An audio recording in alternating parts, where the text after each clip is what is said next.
আমার মেয়ে শান্তির স্থান, বাবার কোল। একমাত্র সে বাবার কোলেই শান্তিতে থাকে।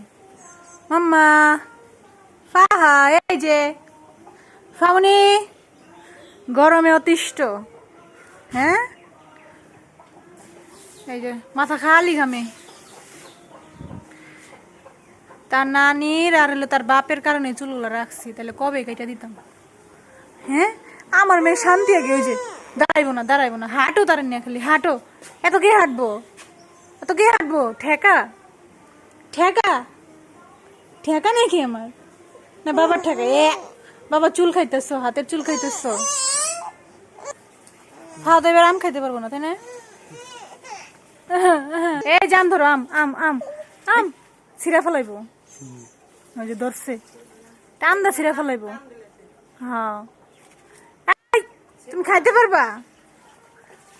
ওই দেখছো, দুই হাতে ধরে একটু একটু করে ধরা শিখতেছে।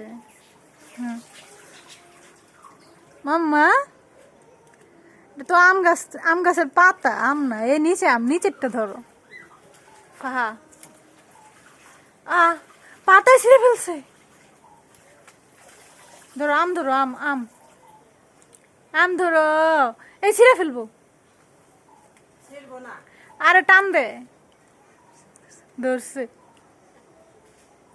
এই টুনি, এটা কি? ম্যাঙ্গো। ওরে বাপ রে বাপ, কি শিয়ানা মাম্মা। টাটা দিয়ে দাও, টাটা টাটা টাটা দাও, টাটা। ঘাইমা যেতেছে রোদ।